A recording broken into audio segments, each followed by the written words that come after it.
कुछ ज़्यादा ख्वाहिशें नहीं है ज़िंदगी तुझसे, बस मेरा अगला कदम पिछले से बेहतरीन हो। नमस्कार दोस्तों, गुड मॉर्निंग। बहुत बहुत स्वागत आप सभी का स्टडी विद ज्ञान प्रकाश में। तो तारीख है आज की 25 जून। आइए शुरू करते हैं आज के दैनिक रोजगार समाचार। तो दोस्तों, आप लोगों की बहुप्रतीक्षित टीजीटी और पीजीटी की परीक्षा का कार्यक्रम जारी कर दिया गया है और ये परीक्षा अगस्त महीने में होने जा रही है। हालांकि आपने देखा होगा कि कुछ समय पहले कुछ अभ्यर्थियों ने ये भी मांग करी थी कि परीक्षा को सितंबर में कराया जाए, लेकिन अब इसकी डेट जारी हो गई है और नोटिफिकेशन आप देख सकते हैं हमारे टेलीग्राम चैनल पर। तो माध्यमिक शिक्षा सेवा चयन बोर्ड ने ये कार्यक्रम जारी कर दिया है और अगस्त में परीक्षा होने वाली है।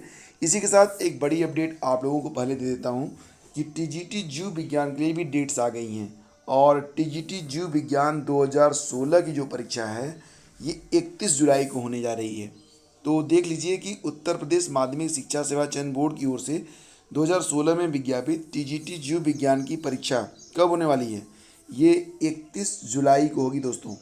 और चयन बोर्ड के उप सचिव नवल किशोर की ओर से जारी सूचना के अनुसार 2016 में विज्ञापित टीजीटी के पदों को पूर्व में यूपी बोर्ड की सिफारिश के बाद निरस्त कर दिया गया था और इस संबंध में राज बहादुर और अन्य 10 की याचिका के बाद हाई कोर्ट ने 13 जनवरी 2020 के आदेश के बाद चयन बोर्ड ने 2016 में विज्ञापित टीजीटी जीव विज्ञान के विज्ञापन को मान्य किया था और अब इसकी जो एग्ज़ाम डेट है वो आपके सामने है। ये परीक्षा कब होगी? 31 जुलाई को, ध्यान रखिएगा। और इसी क्रम में आपको ये बता दें कि यूपी टीजीटी और पीजीटी का जो परीक्षा कार्यक्रम है वो भी जारी कर दिया गया है।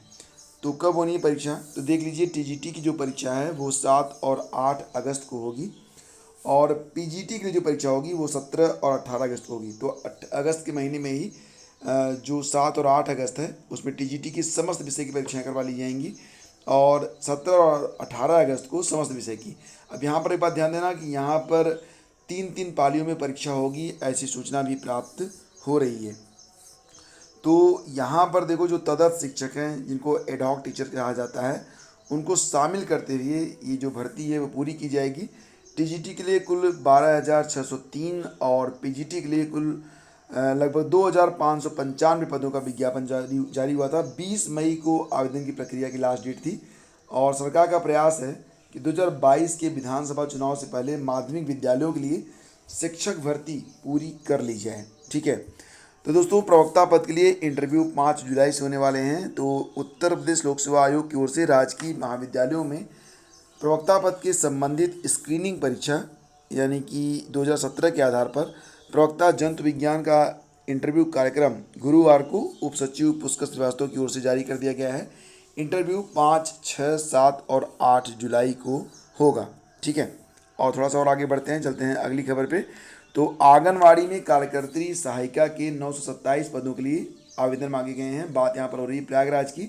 अलग अलग जिलों के जो अभ्यर्थी हैं वो अलग अलग जिलों में आवेदन करेंगे। मतलब ये जो 927 पद हैं केवल प्रयागराज के लिए ही हैं और क्योंकि ये भर्ती 11 साल बाद होने जा रही है तो काफ़ी महत्वपूर्ण है।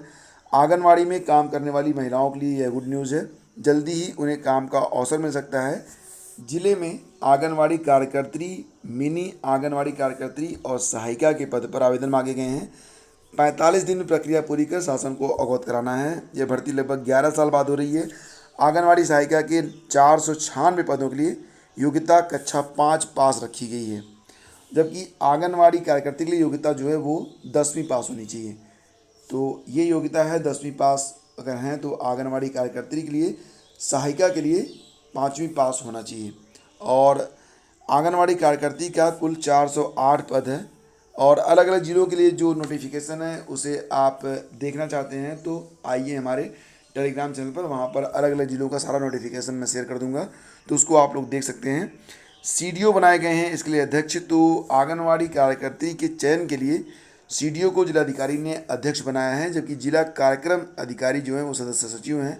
पिछड़ा वर्ग अनुसूचित जाति के एक एक अधिकारी को सदस्य रखा गया है, जबकि एक समूह ख की महिला अधिकारी को भी कमेटी में रखा गया है। तो इस प्रकार से जो भर्ती पूरी होनी है और 16 जुलाई तक आवेदन की लास्ट डेट है। तो सारी बातों को ध्यान रखते हुए आपको आवेदन यथाशीघ्र कर देने चाहिए या अगर आपके कोई घर में है तो उसको करवा देनी चाहिए। दोस्तों पीटी के आवेदन की लास्ट डेट बढ़ाए जाने की मांग चल रही है।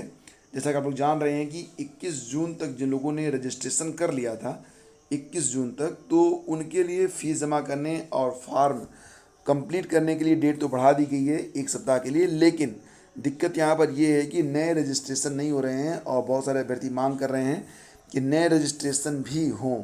हालांकि अभी इसके बारे में कोई ऑथेंटिक न्यूज़ प्राप्त नहीं हो रही कि डेट्स बढ़ेंगी या नहीं बढ़ेंगी। वैसे मुझे उम्मीद कम है, बाकी देखते हैं आगे क्या होता है।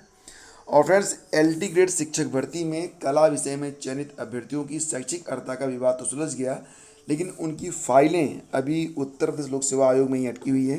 दरअसल इन्हीं में कुछ अभ्यर्थियों की आवेदन तिथि की अर्हता का विवाद बना हुआ है और इसी वजह से सभी की फाइलें रुकी हुई हैं। अभ्यर्थियों ने मांग की है कि चयनितों की फाइल माध्यमिक शिक्षा निदेशालय को शीघ्र भेजी जाए ताकि बेरोजगार युवाओं को नौकरी मिल सके। एलटी ग्रेड कला के अभ्यर्थियों के लिए शैक्षिक अर्हता निर्धारित की गई थी कि उनके पास बीएफए के साथ साथ बीएड की डिग्री भी होनी चाहिए। तमाम अभ्यर्थियों के पास बीएड की डिग्री नहीं थी, लेकिन उन्होंने आवेदन कर दिया। इनमें तकरीबन 97 सेलेक्ट भी हो गए। तो आयोग ने अर्हता पूरी करने वाले 138 अभ्यर्थियों की फाइलें माध्यमिक शिक्षा निदेशालय को भेज दी और उन्हें नियुक्ति भी मिल गई। जिनके पास बीएड की डिग्री नहीं थी उनकी फाइलें रोक ली गई थी। आयोग ने इस पर एनसीटी से दिशा निर्देश मांगे थे। एनसीटी ने कहा कि क्योंकि यह एक 4 साल का जो पाठ्यक्रम होता है, जो बीएफए होता है, तो डिग्री धारकों को ट्रेंड ग्रेजुएट माना जाना चाहिए। तो ऐसे अभ्यर्थियों के पास अगर बीएड की डिग्री नहीं है तो भी उन्हें शिक्षक भर्ती के लिए अर्ह माना जाए। लेकिन एक दिक्कत आई, इसके जवाब के बाद आयोग ने इन्हें अर्ह तो मान लिया, लेकिन इनमें 17 अभ्यर्थियों की आवेदन तिथि से संबंधित अर्हता का विवाद बाकी अभ्यर्थियों की नियुक्ति के लिए अब दिक्कत पैदा कर रहा है। तो देखिए, एलटी ग्रेड शिक्षक भर्ती के लिए वर्ष 2018 में 15 मार्च से 16 अप्रैल तक आवेदन लिए गए थे। बाद में हाई कोर्ट के आदेश पर 4 से 16 जून तक आवेदन के लिए अतिरिक्त समय दिया गया। इन 17 अभ्यर्थियों ने अतिरिक्त समय में आवेदन किए। अब यह तय होना है कि इन्हें अर्ह माना जाए या न माना जाए, क्योंकि इन्होंने जो डेट्स बढ़ी थी उस पर जो है आवेदन किया था। सेम कंडीशन बन रही है कुछ हिंदी के अभ्यर्थियों के साथ भी। यहाँ पर भी वही बात थी कि एलटी ग्रेड शिक्षक भर्ती के तहत हिंदी विषय में आवेदन तिथि की अर्हता से संबंधित विवाद के कारण 100 से अधिक अभ्यर्थियों की नियुक्ति फंसी हुई है। आयोग ने हिंदी विषय के लिए इंटर में संस्कृत, हिंदी से बीए और बीएड की अर्हता निर्धारित की थी। तमाम अभ्यर्थियों के पास इंटर में संस्कृत विषय नहीं था। उन्होंने एकल विषय संस्कृत से यूपी बोर्ड की परीक्षा दी और 29 अप्रैल को उनका रिजल्ट जारी हुआ, जबकि लास्ट डेट 16 अप्रैल थी। तो नियमतः आवेदन की अंतिम तिथि तक अर्हता पूरी होनी चाहिए। बाद में 4 से 16 जून तक आवेदन के लिए अतिरिक्त समय दिया गया। तो इसमें जो लोगों ने आवेदन किया था, अब उन पर विवाद ये चल रहा है कि क्या इन्हें अर्ह माना जाना चाहिए, क्योंकि लास्ट डेट तक यानी कि 16 अप्रैल तक इनके पास अर्हता नहीं थी और इनकी जो अर्हता हुई है वो 29 अप्रैल को हुई है और इन्होंने आवेदन जून में किया है। तो ये भी एक बड़ा मुद्दा है। और आपको बता दें, 69,000 शिक्षक भर्ती में थर्ड राउंड काउंसलिंग के बारे में कुछ गाइडलाइंस यहाँ पर जारी हुई हैं। बिल्कुल कोरोना गाइडलाइंस जो हैं उसका पालन करते हुए काउंसलिंग करवाई जाएगी। 26 तारीख यानी कि कल इसकी लिस्ट आ जाएगी और डॉक्यूमेंट के लिए मैं आज आपको एक वीडियो उपलब्ध करवा दूंगा ताकि आप अपना जो डॉक्यूमेंट है उसे रेडी कर सकें। तो 69,000 सहायक अध्यापकों की भर्ती की प्रक्रिया के लिए दौरान जो सामान्य श्रेणी और अनुसूचित जाति के पद खाली रह गए थे, तो मुख्यमंत्री के निर्देश पर 69,000 सहायक अध्यापक भर्ती प्रक्रिया में रिक्त पदों और अनुसूचित जनजाति के पूर्व से रिक्त पदों पर एनआईसी द्वारा 26 जून को प्राप्त आवंटन सूची का प्रकाशन किया जाएगा। 28 और 29 जून को अभिलेखों की जांच होगी और 30 जून को नियुक्ति पत्र भी जारी कर दिए जाएंगे। और यहाँ पर देखिए, जब आप काउंसलिंग करवाने जाएंगे तो आपको सोशल डिस्टेंसिंग का पूरा पालन करना होगा। मास्क और सैनिटाइजर इस्तेमाल करना अनिवार्य रहेगा। प्रदेश सरकार ने निर्देश दिया है कि कोविड प्रोटोकॉल का पालन न कराने वाले अधिकारियों के खिलाफ सख्ती से कार्रवाई की जाए। और सरकार परिषदीय स्कूलों में शिक्षकों की कमी पूरा करने के लिए लगातार शिक्षकों की भर्ती कर रही है ताकि जो है छात्रों को बेहतर भविष्य हासिल हो सके। अब तक प्रदेश सरकार कुल 1,25,000 शिक्षक भर्ती कर चुकी है और अभी आपने कल की न्यूज़ में देखा होगा कि 70,000 शिक्षक भर्ती की बात और भी चल रही है और इसके लिए जानकारी एकत्र करना शुरू कर दिया गया है। और अगर आप इसके बारे में अधिक जानना चाहते हैं तो कल का आप दैनिक रोजगार समाचार देख सकते हैं। लिंक मैं दे दूंगा वीडियो के डिस्क्रिप्शन में। और दोस्तों प्रदेश में 9वीं से 12वीं तक के स्कूल खोले जाने पर बच्चों को भेजने के लिए अभिभावक ही तैयार नहीं है। बोर्ड सचिव दिव्यकांत शुक्ल की ओर से प्रदेश के सभी मंडल के संयुक्त शिक्षा निदेशकों से स्कूल खोलने के संबंध में अभिभावकों की राय मांगी गई थी। 23 जून को रिपोर्ट भेजे जाने की तिथि बीत जाने के बाद भी प्रदेश के कुछ गिनती के मंडल से इस संबंध में रिपोर्ट बोर्ड मुख्यालय पहुंचा है। बोर्ड के पास जो रिपोर्ट आई है उसमें अभिभावक किसी भी हालत में बच्चों को स्कूल भेजने को रेडी नहीं है। बड़ी संख्या में अभिभावकों ने बच्चों को कोविड वैक्सीन लगवाने के बाद ही स्कूल भेजने की बात कही है। कुछ अभिभावकों का कहना है कि बच्चों के साथ अभिभावकों का टीकाकरण पूरा होने के बाद ही बच्चों के लिए स्कूल खोला जाए।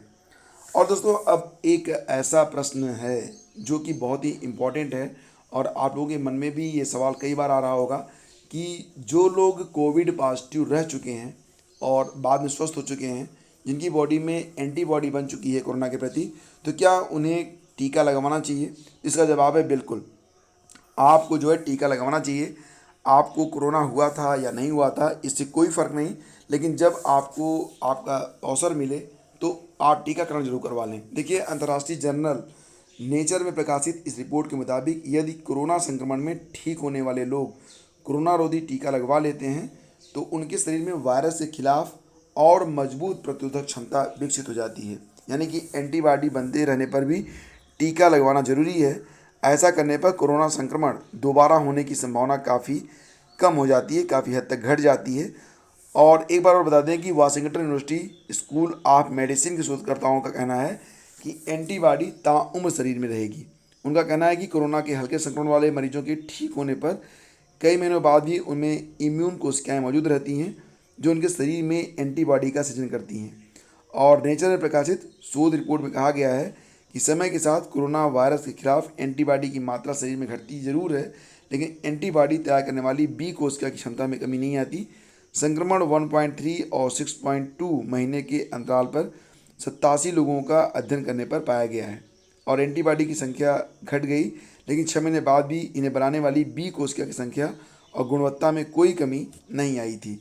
मतलब जब ज़रूरत बनेगी तो एंटीबॉडी ये कोशिकाएं बनाना शुरू कर देंगी। और एक बड़ी अच्छी बात यह है कि यूनिवर्सिटी ऑफ उताह की एक जर्नल में प्रकाशित शोध रिपोर्ट के मुताबिक अगले 1 दशक में कोरोना वायरस मामूली सर्दी जुकाम बनकर रह जाएगा।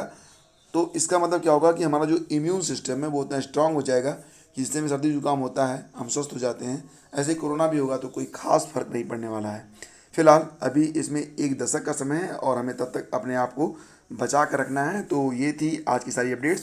Thank you so much for watching the video. और देखिए, आप सभी लोग जो है करंट अफेयर का जो वीडियो है उसको जरूर वॉच कर लिया करें और चैनल को आप लोग सब्सक्राइब कर लिया करें। वीडियो अगर पसंद आता है तो इसे लाइक कर दिया करें और दूसरे दोस्तों के बीच इसे शेयर करना बिल्कुल भी मत भूला करें। तो दोस्तों, आज की वीडियो में बस इतना ही। जय हिंद, जय भारत।